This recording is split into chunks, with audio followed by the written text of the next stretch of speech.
A few years back, during my sophomore year of college in the US, I ended up in a living situation that started out normal and then slowly turned into something I still struggle to fully explain. At first, my roommate and I got along just fine. We weren't best friends, but we were friendly enough, shared groceries sometimes, watched shows together now and then, and did the usual roommate bonding stuff people expect when they move in together. Nothing felt off in the beginning. If anything, I thought I got lucky with a relatively easy roommate situation compared to some horror stories I'd heard. But then, little things started to shift. It began with what seemed like harmless questions. Hey, where are you going tonight? Who are you meeting up with? What time do you think you'll be back? At first, I didn't think much of it. It felt like casual conversation, maybe even just her way of being friendly or making sure we stayed connected. I'd answer without hesitation, thinking that was just part of living with someone. You check in, you keep each other in the loop.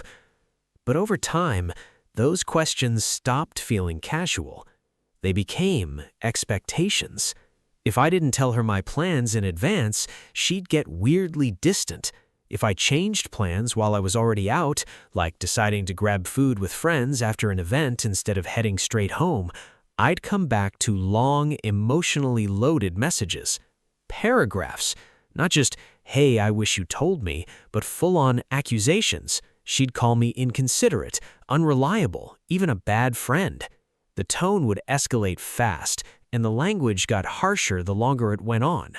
It was confusing, honestly. I kept trying to adjust, thinking maybe I just needed to communicate better. So I started giving her more details, where I was going, who I'd be with, when I'd be back. But it didn't help, because the goalposts kept moving. Meanwhile, she had zero limits. She'd bring people over whenever she wanted. Loud groups, late nights, it didn't matter. One night she had a bunch of friends over, and they stayed up until like 6 a.m., blasting music, talking loudly, and doing things that made it impossible to sleep. I had a 9 a.m. class that morning. Did that stop her? Not even a little. And yet somehow, I was the inconsiderate one if I so much as had a friend quietly sitting in my room. At one point, she actually told me that having people over made her anxious, not in a casual, hey, can we keep it low-key kind of way, but in a way that turned into a rule. Her rule. No guests, not even in my own room. So I started sneaking people in. Which sounds ridiculous, right? It was my own apartment. I paid rent. But I found myself texting friends things like, wait outside for a minute, or come in quietly, like I was breaking some kind of law instead of just living my life. Looking back, that should have been my sign that things weren't normal. But it didn't stop there. She also had this pattern of creating emergencies whenever I went out without her. And I don't mean real emergencies. It would be things like, I feel really anxious, I need you here, or something's wrong, can you come back? Always urgent, always framed in a way that made me feel guilty for not dropping everything immediately. And if I didn't, it turned into a full-blown argument. So more often than I'd like to admit, I gave in. I'd leave events early, cut nights short, apologize for things I didn't fully understand. It became exhausting trying to keep the peace, constantly walking this invisible line that seemed to shift depending on her mood. The moment that really stuck with me, though, the one that made everything click, happened on a random weeknight. I was out at a pub quiz with some friends. Nothing wild, just a relaxed night, food, drinks, trivia, laughing over dumb answers. For once, I felt normal, not stressed, not on edge. Then my phone started blowing up, call after call after call. At first, I ignored it. I figured if it was important, she'd leave a message. But it didn't stop. Texts started coming in too, urgent, frantic, something about a beeping noise. Eventually, one of the bar staff actually came over to our table and said someone was looking for me. That's when I realized how far it had escalated. I stepped outside and called her back. She was panicking over the fire alarm battery. It had started making that low, chirping noise that signals it needs to be replaced. Annoying, sure. An emergency? Not even close. But she insisted she was too anxious to leave her room, too overwhelmed to deal with it, and needed me to come home immediately. So I did. I left my friends mid-quiz, apologized, and headed back. The whole way home, I felt this mix of frustration and responsibility, like I had to fix something, even though part of me knew there wasn't really anything to fix. When I got there, I tried to deal with it, but the battery needed replacing, and we didn't have a spare. So after all that, nothing changed. I turned to her and said, probably more bluntly than I intended, there was no point in me coming back. And she just shrugged and said, I know. That was it. No apology, no acknowledgement, just indifference. That was the moment something in me shifted. I didn't argue. I didn't try to explain. I just mentally checked out. Because it finally hit me. This wasn't about anxiety or emergencies or even friendship. It was about control, and I was done playing along. After that night, something in me fundamentally changed. I stopped trying to win her approval. I stopped over-explaining my plans, stopped responding immediately to every message, and most importantly, I stopped rearranging my life to accommodate her moods. The dynamic didn't disappear overnight, though. If anything, it became more obvious once I pulled back. She noticed. At first, it showed up as passive-aggressive comments, little things like, must be nice to just do whatever you want, or I guess some people don't care about their roommates, always said in that half-joking tone that wasn't really a joke at all. I didn't engage. That seemed to frustrate her more. Then came the attempts to pull me back into the old pattern, texts asking where I was, what I was doing, why I hadn't told her I'd be out. The difference now was that I didn't respond right away. Sometimes I wouldn't respond at all. It felt uncomfortable at first. I'd gotten so used to managing her reactions that ignoring them felt wrong, like I was breaking some unspoken rule. But at the same time, it was freeing. For the first time in months, I felt like I had some control over my own time again. Around this same period, I was seeing someone. What started as a casual thing, nothing too serious at first. We met through mutual friends, ran into each other a few times, and it just naturally turned into spending more time together. He was easy to be around. No drama, no pressure, no constant emotional negotiations. Being with him felt like stepping into a completely different world compared to what I was dealing with at home. And ironically, when my roommate first met him, she actually liked him. It happened one night while we were out, standing in line outside a bar, making small talk.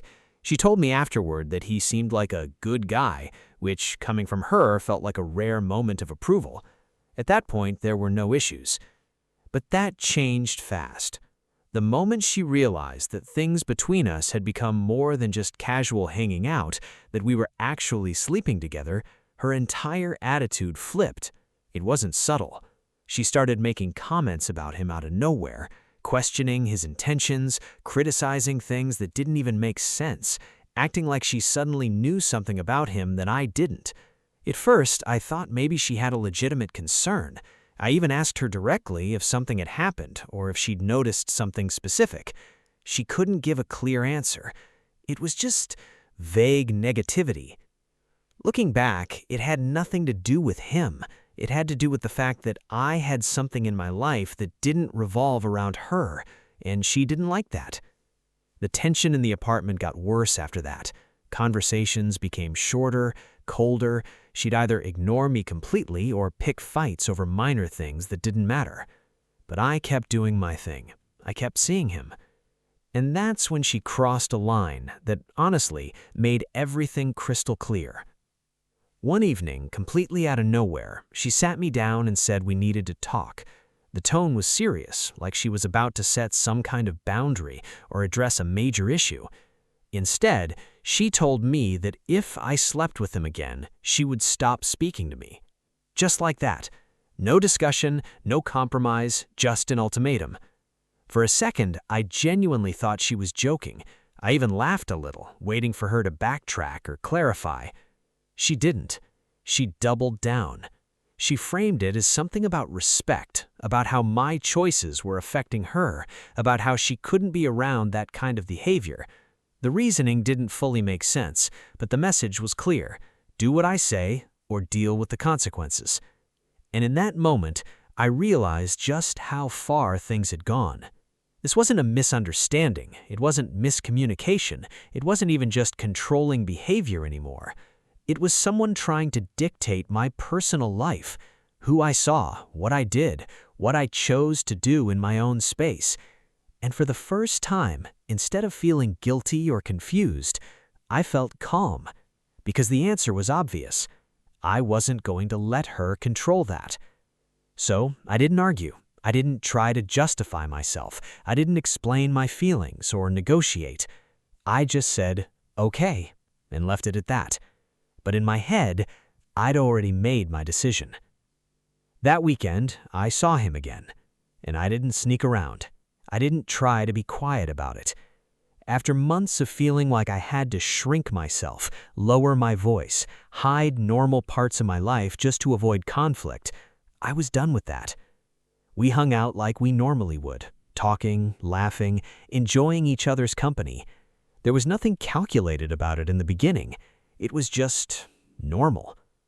But as the night went on, I became more aware of where I was. My own apartment, a place that for months hadn't felt like mine. And I realized I didn't want to tiptoe anymore. I didn't want to feel like I had to apologize for existing, for having a relationship, for living a completely normal college life. So I stopped holding back.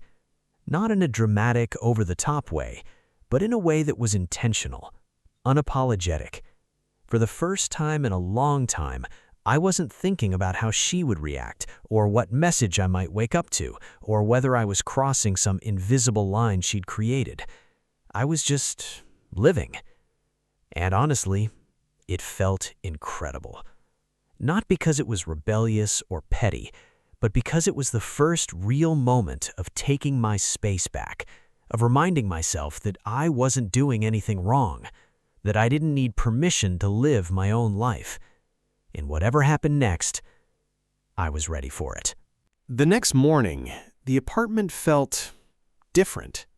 Not tense in the usual unpredictable way I'd gotten used to, but quiet, still, almost eerily calm.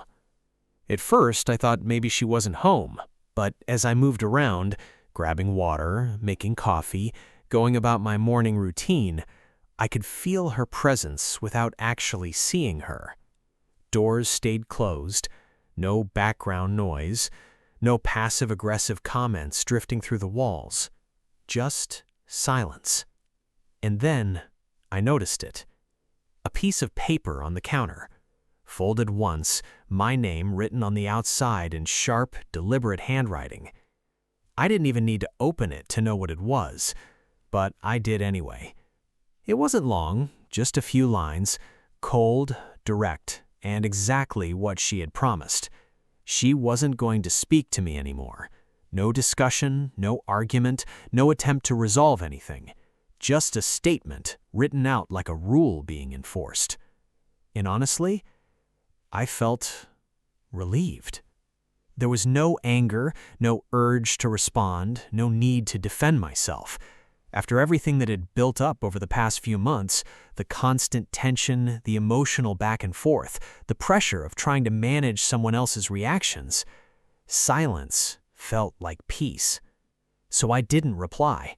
I didn't write a note back, didn't knock on her door, didn't try to fix anything. I just let it be. From that point on, we existed in the same apartment, like strangers.